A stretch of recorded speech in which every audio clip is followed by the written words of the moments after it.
하나님의 나라를 이루기 위하여 쓰임받는 우리가 기왕이면은 선하고 좋은 역할에 쓰임받는 모두가 되시기를 간절히 축원합니다.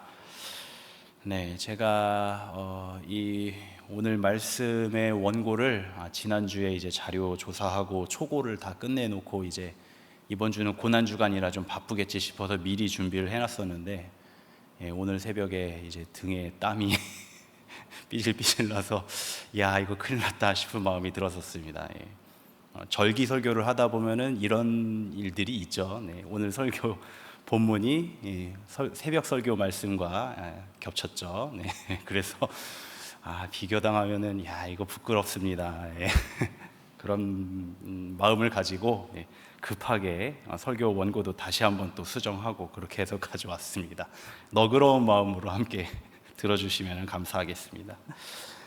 자, 오늘은 우리 주님의 가장 위대한 십자가 사역인 십자가 사역의 마지막으로 향하시는 일주일 고난주간을 함께하며 묵상하고 있습니다. 고난주간 수요일에는 주님께서 어떤 일을 하셨는가에 대해서는 의견이 조금 나뉘고 있는 편입니다. 그 이유가 복음서에서 다른 요일들은 딱 날짜 계산이 정확하게 딱딱 떨어지도록 이런 일을 하신 것, 이런 활동을 하신 것들에 대한 기록들이 있는데 이 수요일에 대한 기록이 조금 많이 빈약한 편입니다.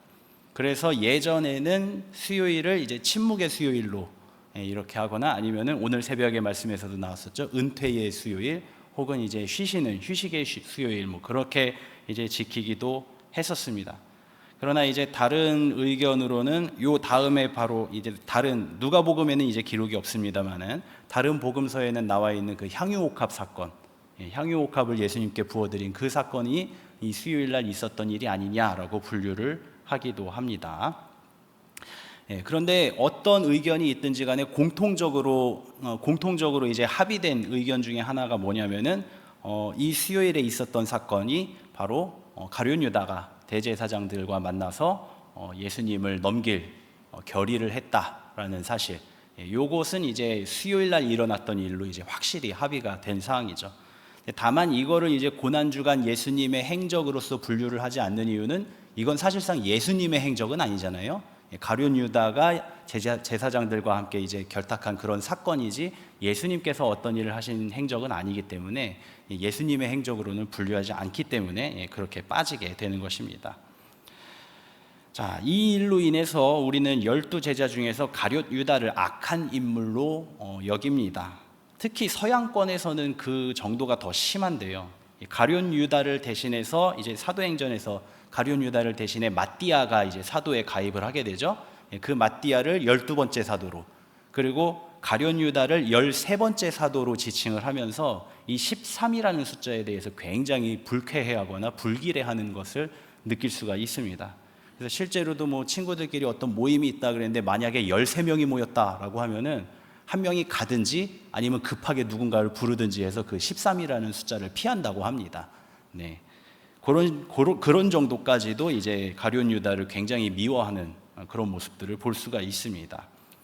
오늘은 이 가룟 유다의 행적을 살펴보면서 우리를 향하신 하나님의 뜻을 살펴보고자 합니다. 그래서 오늘 읽은 본문 말씀 중에서도 이제 3절의 말씀에 집중해서 이제 한번 살펴보도록 하겠습니다. 먼저 본문 말씀의 3절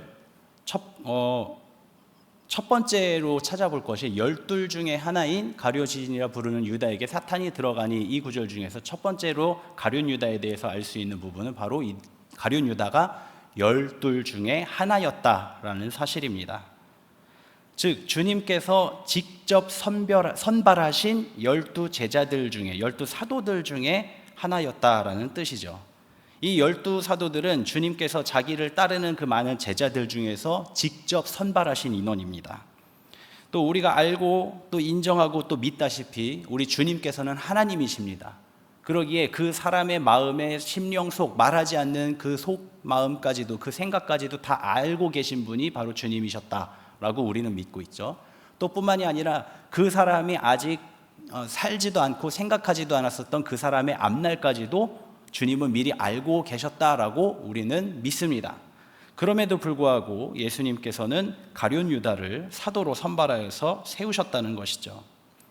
그를 통해서 이렇게 하심은 그를 통해서 하나님의 일을 이루려고 하심이었다라는 것을 우리는 알 수가 있습니다. 어찌됐건 가룟 유다는 사도 중에 한 사람으로서 선발되어서 전도도 하고 귀신을 쫓거나 병을 고치기도 했었고, 또 특별히 이 모임들 중에서 회계 업무를 맡아서 사역을 감당하고 있었다라는 것은 사실입니다.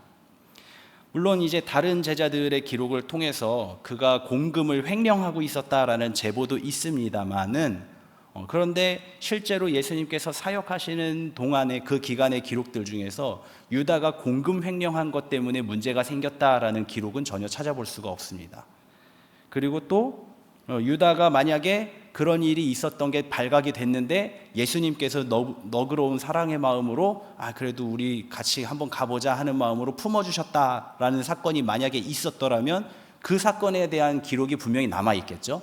그러나 그런 사건들이 기록조차 없다는 건 아마도 그런 일이 없지 않았을까, 문제가 일어나는 것은 없지 않았을까라는 생각을 해볼 수도 있는 것입니다. 만약에 이런 일이 실제로 일어났었고 그런 일, 유다가 공금을 횡령하고 있었던 모든 일들이 다 사실이었다라는 게 드러났고, 또 그 중에서 회계를 맡을 만한 다른 인물이 있었다라고 한다면은 당연히 그 회계 업무를 다른 사람에게 맡겼겠죠. 근데 그러지 않았다라는 것도 보면은 아마도 그렇게 큰 문제는 없지 않았을까 하는 추측을 해볼 수도 있다는 것입니다. 이렇게 말씀드리는 이유는 무엇인가 하니, 어찌됐든 간에 유다는 사도로서 선발되어서 예수님의 사역의 끝까지 함께 하면서 그가 맡은 일을 어쨌든 하기는 했다라는 뜻입니다. 그 안에서 자기에게 맡겨진 일을 잘 어느 정도 감당은 하기는 했었다라는 뜻이죠. 다시 말해서 하나님의 사역에 열심히 참여를 했었다라는 뜻입니다. 그러나 마지막으로 결론적으로는 주님을 팔아넘기는 배신자의 역할을 맡게 되었고, 또 사역 중에는 정직하지 않았을지도 모르지만은 어쨌든 주님께서는 유다를 끝까지 믿고 그와 함께 하셨다라는 것을 우리는 기억하셔야 합니다. 이것이 바로 유다 역시도 주님의 사역에 동참한 한 사람이었다라는 것을 우리가 잊지 말아야 한다는 것이죠. 그러면 두 번째로 유다에 관한 두 번째 기록은 무엇인가? 여기서부터 이제 유다가 어디서부터 잘못됐는가를 이제 함께 살펴보기 시작할 것입니다. 자, 다시 한번 22절 말씀을 살펴보면은 12 중에 하나인 가룟인이라 부르는 유다에게 사탄이 들어가니, 그래서 두 번째 유다에 대해서 알 수 있는 사실은 유다가 가룟인이다라는 별칭을 가지고 있었다는 것이죠. 12 사도들 중에는 동명이인이 꽤 있었습니다. 먼저 가장 대표적인 것은 시몬 베드로가 있었고요. 또 그 시몬이라는 다른 인물이 또 있었죠. 그래서 그 사람은 구별하기 위해서 가나나인 시몬이다라고 기록을 하고 있습니다. 혹은 다른 복음서에는 베드로 아닌 시몬에게라고 기록을 한 부분도 있죠. 그래서 시몬이 둘이었고요. 그 다음에 유다도 둘이었습니다. 그래서 그 둘 유다를 구분하기 위해서 하나는 다데오라고 불렀고요, 하나는 가룟 유다라고 불렀다는 것이죠.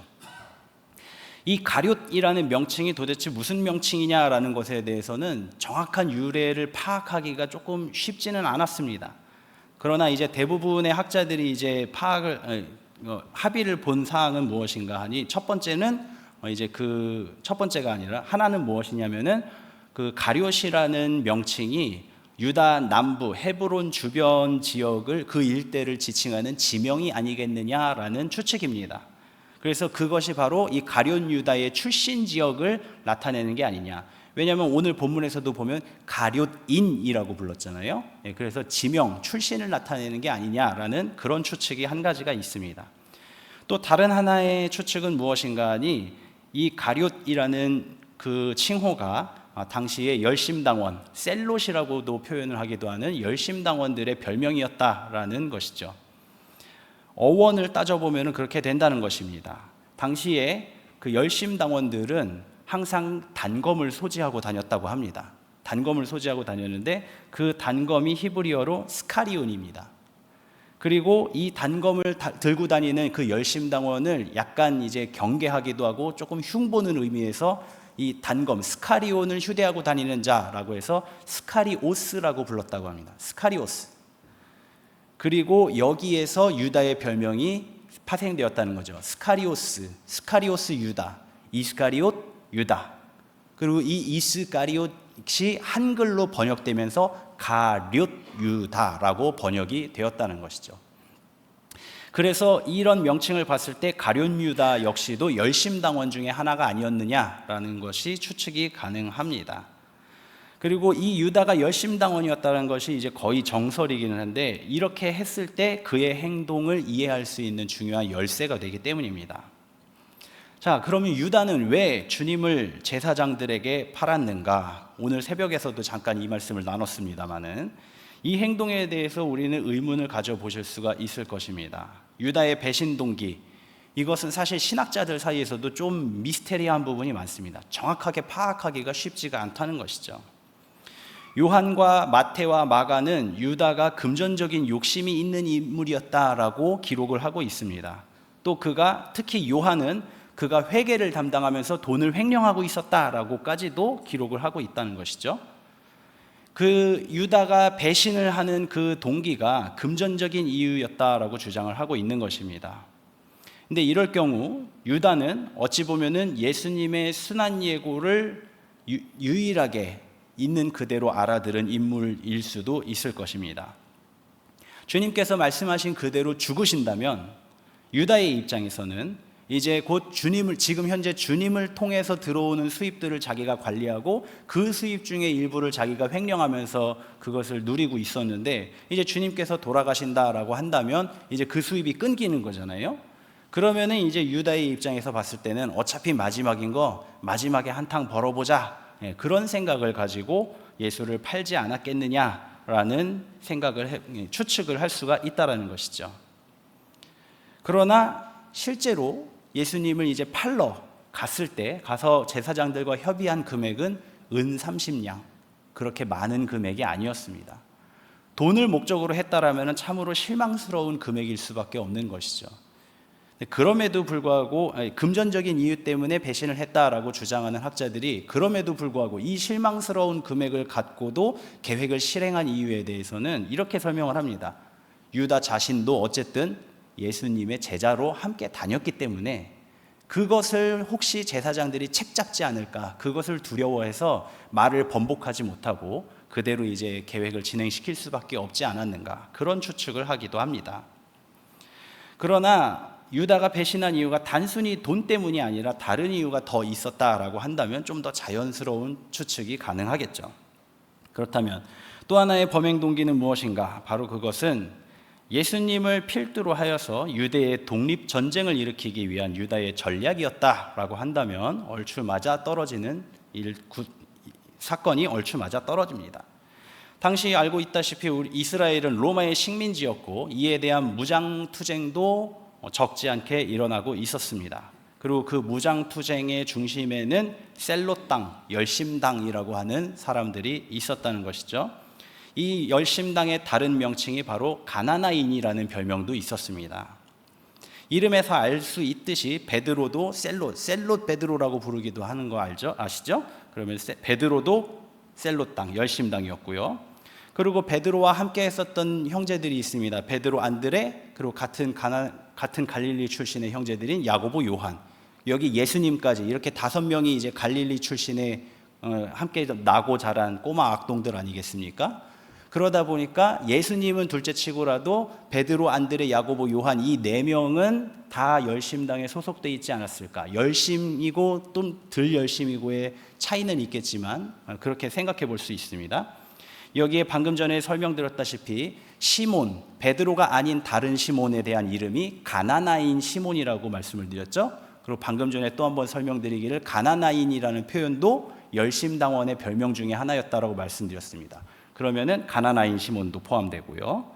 그리고 이스가리옷 유다 또 열심당원이었다. 12제자 중에 벌써 6명이 열심당원입니다. 많은 숫자죠.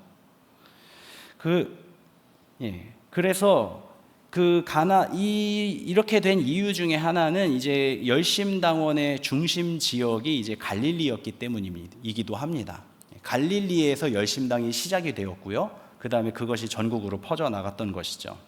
그렇기 때문에 로마에서도 그 열심당의 활동에 대해서는 주목하고 있었고 경계를 하고 있었습니다. 그래서 갈릴리를 의도적으로 조금 짓밟은 것들이 있죠.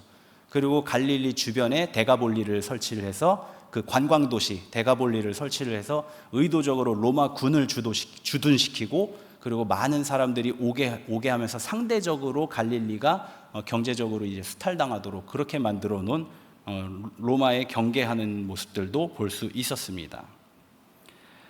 그렇기 때문에 이런 사실들을 이제 미루어 놓고 봤을 때 복음서에서 사도들이 끝까지 예수님께 기대했던 구원을 끝까지 무장봉기로 기대했던 이유에 대해서도 어느 정도 납득이 가시리라 생각할 수 있을 겁니다.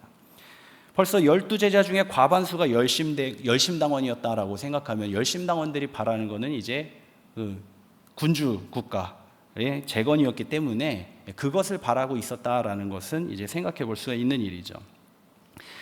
또 복음서의 기록들을 잘 살펴보면은 이렇기 때문에 예수님과 열심당원이 은근히 많이 엮이고 있다라는 것을 볼 수도 있습니다.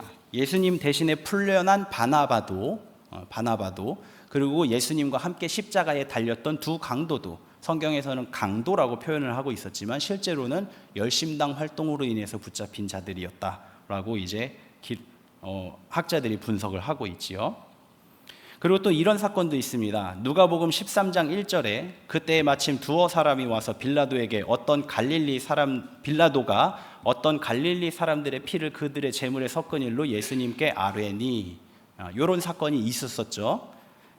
이 사건도 어떻게 단순히 보면은 예수님께 소문이 그냥 흘러 들어온 그런 사건으로 볼 수도 있습니다. 그러나 그 배경을 살펴보면 이 일도 열심당과 관련돼 있었던 일임을 알 수가 있습니다. 요약하자면 갈릴리에서 열심당의 집회가 있을 것이라는 첩보가 있었습니다. 그것을 빌라도가 알게 되었고 빌라도가 급하게 군대를 파견을 해서 학살 사건을 벌인 일인 거죠. 근데 실제로 그 빌라도가 학살 사건을 벌였을 때 그들이 진짜 열심당원이었냐? 그건 아니었다는 사실입니다. 그러니까 오히려 열심당원에게 자기들의 그 활동의 정당성을 보태주는 그런 사건이 돼버리고 만 것입니다. 아마 이 일이 전국적으로 전해지면서 이 사건이 전국적으로 전해지면서 열심당원들도 야 이건 이제 가만히 있으면 안 되겠다 라면서 이제 분개했을 것이고 열심당원이 아닌 사람들도 그 소문을 들으면서 로마에 대한 적개심이 더 강해졌을 것입니다. 그런 상황에서 지금 현재 주목하고 있는 인물 바로 예수님께 이 소식을 전한다면 예수님께서도 의로운 마음으로 분개하시며 도저히 못 참겠다 하고 일어나시지 않을까 하는 기대를 가지고 와서 소식을 전한 것입니다. 그런데 그 소식을 전해 듣고서 주님은 어떻게 하셨습니까? 너희도 회개하지 않으면 이같이 망한다 라고 말씀하시며 열심당원들의 기대를 정면으로 부정하셨습니다.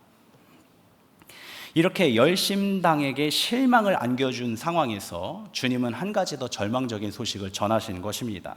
바로 자기 자신이 십자가의 죽음을 당할 것이라는 소식이셨습니다. 베드로도 물론이거니와 다른 제자들도 놀랐지만 유다는 특히 더 실망했을 것입니다. 그가 재정에 손을 댔던 이유도 개인적인 사리사욕의 욕심이었을 수도 있지만 또 한편으로는 유다가 그렇게 열심당원의 열심이었다면은 그 활동 자금을 빼돌리기 위해서 그렇게 하지 않았을까 하는 추측도 해볼 수 있는 것이죠. 어찌됐든 간에 예수님께서 주님 자신이 죽음이 임박하셨다라고 말씀하셨다라는 것은 두 가지 의미에서 유다에게 가장 큰 실망을 알려준 것인데 첫 번째는 예수님이 앞서서 전쟁을 선포하시고 승리하시기를 기대했는데 스스로 죽을 것이라고 말씀하셨다는 것. 여태까지 우리가 계획했었던 이 무장봉기의 계획이 완전히 실패한다는 그 사실이 첫 번째 실망이요. 두 번째는 지금까지 어쨌든 예수님 때문에 헌금이 많이 들어왔었고 그 헌금 중에 일부를 이제 자금으로 이제 빼서 운용할 수가 있었는데 그것마저도 이제 끊긴다는 것이죠. 그러면 이 두 가지 사실은 가룟 유다에게 있어서 매우 실망스러운 일이 아닐 수가 없었을 것입니다. 이런 상황에서 가룟 유다가 어차피 이렇게 될 바에 마지막 도박을 던지자, 마지막 주사위를 던져보자 라고 생각했던 것이 바로 배신 작전이었다라는 것입니다. 그래서 가룟 유다는 유다의 작전은 이랬습니다. 아무리 설득하고 기다려도 예수님은 열심당에 합류하지도 않으셨고 그 권능을 가지고 하늘의 천군 천사를 불러서 로마군과 대치하시지도 않으셨습니다. 그러나 아무리 그렇다 하더라도 예수님 자신이 생명의 위기에 처한다면 결국은 전쟁의 첫걸음을 떼시지 않겠는가 하는 것이 바로 유다의 생각이었던 것이죠. 돈이 목적도 아니고 자기의 명예를 위한 것도 절대 아닙니다. 굳이 따지자면은 배신자의 오명을 뒤집어 쓰고라도 우리 나라의 독립을 위한 전쟁의 첫발을 내딛고자 하는 그러한 집념이었던 것이죠. 예수님을 열심당의 목적에 따라 행동하도록 유도하기 위해서는 예수님이 로마에 의해서 위협을 당해야만 했습니다. 그러나 실제로 로마는 예수님에 대해서 주목은 하고 있었지만은 딱히 제재를 가하거나 이렇게 경계를 하거나 하지는 않았었습니다. 그나마 예수님을 실제로 경계하고 죽이려고 모의하고 미워하고 있었던 것은 오히려 제사장 그룹이었죠. 바리새인들과 제사장 그룹이었죠. 그나마 다행인 것은 지금 현재 제사장 그룹이 로마와 결탁해 있는 사람들이라는 것, 그것이 그나마 유다에게 있어서는 다행이었던 것입니다. 그래서 유다는 예수님을 제사장들에게 가서 팔아 넘기려고 했던 것이죠. 조금 위험성이 있기는 해도 어차피 성전을 차지한 현직 제사장들이 로마의 결탁에 의해 세워진 사람이기 때문에 마지막 가능성을 걸어볼 만한 일이었던 것입니다. 그래서 그는 결국 은 30이라는 많지 않은 돈에 예수를 판다라는 작전을 수행한 것입니다. 그러나 붙잡힌 예수님께서 아무런 저항 없이 로마의 관정으로 끌려가는 모습을 본 유다는 자기 자신의 모든 계획이 실패했음을 깨닫고 후회하며 스스로 목숨을 끊었다라고 본다면 이 모든 사건에 대한 이야기가 어느 정도 납득이 가지 않을까 생각해 봅니다. 이렇게 보면은 유다도 최후까지 참 열심히 살려고 노력했던 인물이 아닌가 하는 생각이 들 수도 있습니다. 그러나 유다의 계획은 하나님의 계획과는 달랐습니다.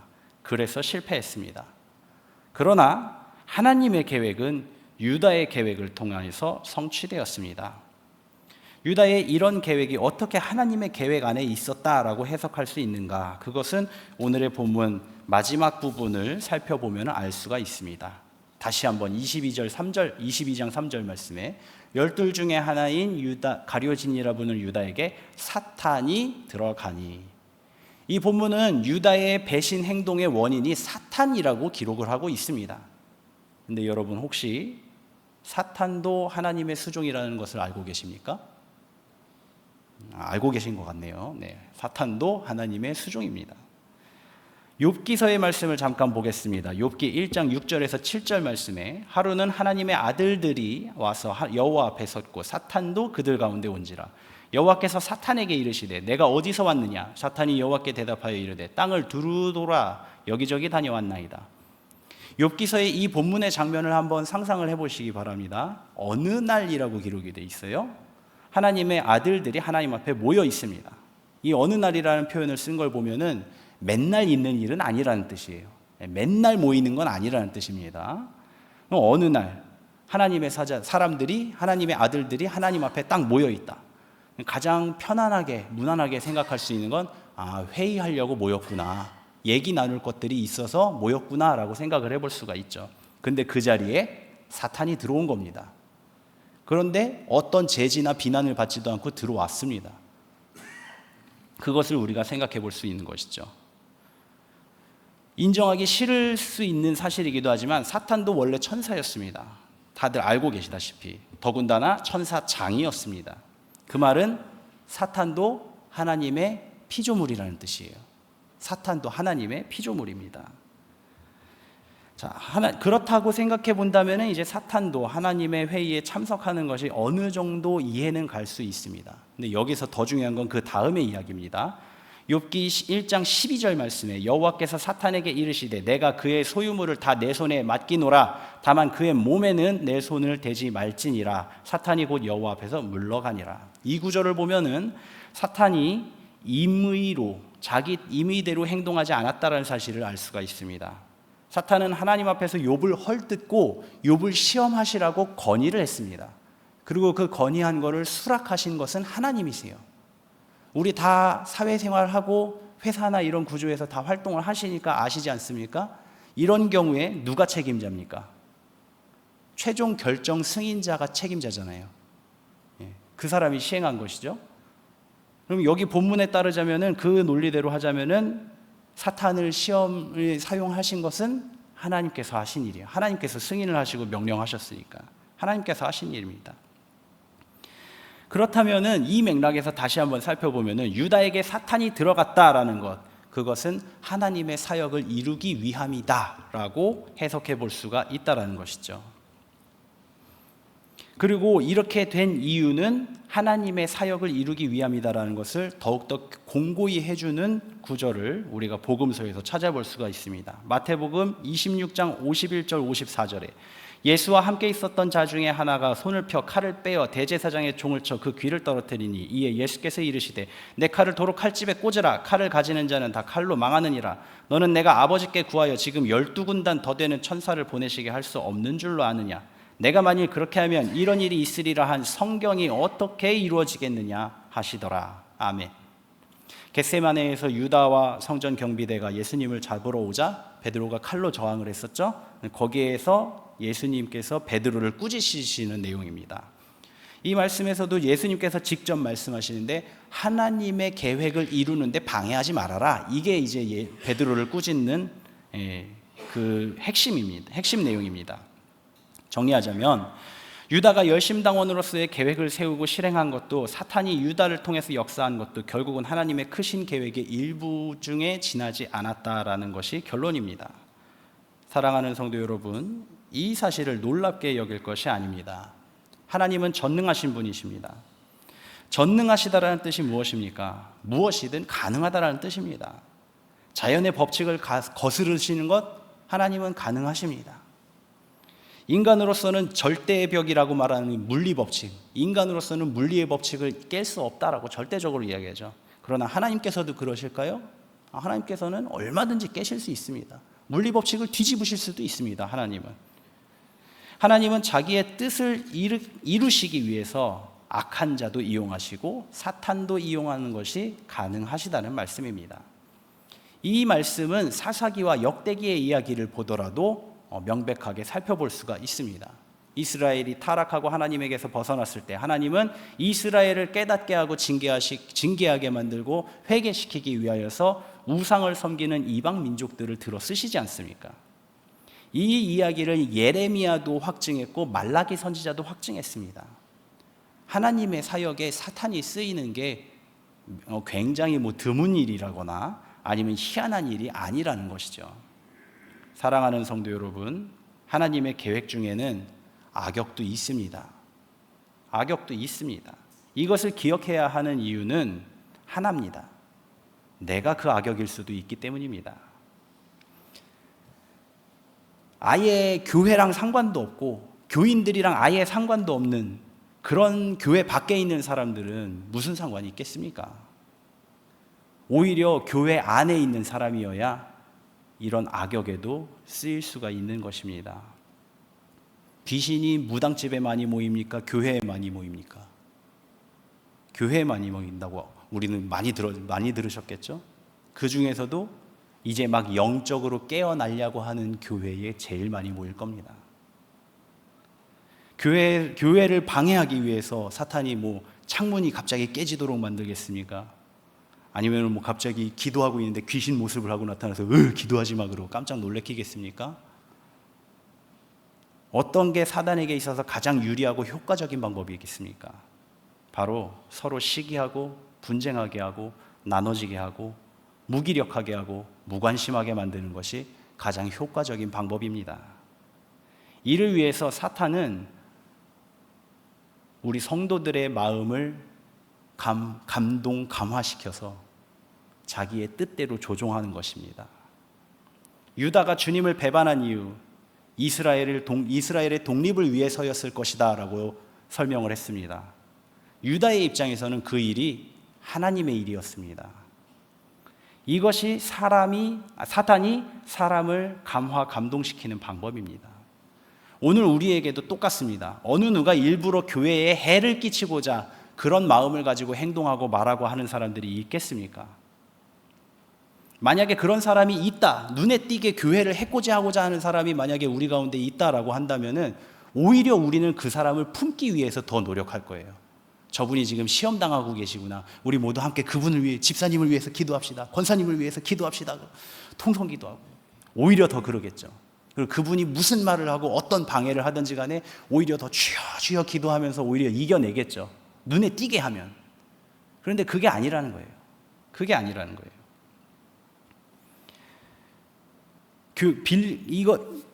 놀랍게도 사단은 교회를 위하여서 일하는 사람, 주님을 생각하면서 말하는 사람을 이용한다라는 것이죠. 빌립보 교회의 분쟁도 결국은 이런 것이었습니다. 교회의 방침을 실천적인 분야로, 실천신학적인 분야로 구제하고 활동하고 봉사하고 섬김하는 쪽으로 나갈 것이냐, 그게 아니면은 모여서 기도하고 말씀 듣고 예배하고 영성생활을 하는 것에 집중할 것이냐, 이 두 가지의 논쟁을 가지고서는 교회가 둘로 나뉜 거예요. 그리고 거기에서 싸움이 심해지다 보니까 오히려 교회가 문 닫을 위기까지 처해지게 되었다는 것이죠. 실천신학적으로 봉사하고 섬김하고 전도하는 일과 기도하고 말씀 듣고 영성생활에 힘쓰는 것, 이 두 가지 잘못됐습니까? 잘못되지 않았습니다. 둘 다 정답입니다. 그런데 그것 가지고 서로 싸워서 교회가 나뉘는 건 정답이 아닙니다. 그것은 아무리 봐도 하나님의 선한 사역이라고는 할 수 없는 것입니다. 사랑하는 성도요, 기도하며 자신을 성찰하고 자신의 열심에 대한 교회의 영향을 살펴보시기 바랍니다. 이것이 아무리 옳고 합리적이라 할지라도 그것으로 인해 교회에 분쟁이 생기고 상처받는 일들이 생긴다면 그것은 하나님이 선하게 여기실지 않으실 것인지를 한번 생각해 봐야 한다는 것입니다. 무엇보다 우리의 신앙생활의 성적표이자 목표, 바로 성령의 열매, 성령의 열매에는 정의의 열매가 없다라는 것을 생각해 보시기 바랍니다. 성령의 열매 중에는 정의의 열매가 없어요. 오늘 우리는 가룟 유다라는 인물을 분석하면서 하나님의 계획 중에는 악역도 있고, 악역은 사탄의 역사를 따른다라는 사실을 알게 되었습니다. 또 혹시나 내가 악역인가를 살펴보기 위해서 나의 신앙생활과 그것이 우리 교회에 영향을 어떻게 미치고 있는가를 살펴보시자고 함께 나누어 보았습니다. 그 영향 속에서 성령의 열매가 맺혀지는 게 보인다면 이 일은 하나님의 선한 사역을 위해서 쓰임받고 있는 것입니다. 그러나 그게 아니라 다툼과 미움과 질투와 아픔과 분쟁이 생겨나고 있다면 그 일은 하나님의 선한 사역을 위해서 쓰임받지 않고 있다는 뜻입니다. 마지막으로 명심할 것은 악한 사역에 쓰임받았다고 한들 그 죄의 대가를 면제받으리라고 생각하지는 말라는 것입니다. 실제로 제가 이런 일들 겪은 적이 있습니다. 교회에서 사역을 하시는데 다른 교회에 다니다가 오던 권사님이 저한테 상담을 요청해서 상담을 하셔서 무슨 내용인가 했더니 전에 다니던 교회가 한 20명 정도 되는 교회였는데 목사님이 너무 게으르시다는 거예요. 기도도 안 하시고 예배만 딱 드리시고 성도들이랑 교제도 잘 안 하시고 딱 들어가 버리시고 그러시더라는 거예요. 그게 너무 속상하고 화가 나가지고 이 권사님이 다른 집사님들, 권사님들 그 교회 다니시는 20명밖에 없는 그 교인들을 선동을 해서 날마다 교회에 모여서 기도를 하는데 목사님 바꿔달라고 기도를 했답니다. 저 목사님 쫓아내고 다른 목사님 세워주세요 하고 기도를 했답니다. 그래서 결국은 목사님이 병이 나셔가지고 나가시고 다른 목사님이 오셨다고 그거를 저한테 말씀하시면서 기도는 참 능력이 있어요 얘기를 하시는 거예요. 제가 그래서 그 권사님 말씀 잘 듣고 그러셨습니까? 그런데 권사님 죄송한데 칭찬받으실 만한 일은 아닌 것 같습니다 라고 말씀을 드렸습니다. 하나님 앞에 칭찬받으실 만한 일은 아닌 것 같습니다. 하나님께서 하시기를 좀 기도하시지 그러셨어요. 그렇게 노골적으로 쫓아내주세요 기도하는 것보다는 하나님의 뜻을 이루어주세요 라고 기도했으면 어땠을까요 하면서 제가 말씀드렸던 기억이 있습니다.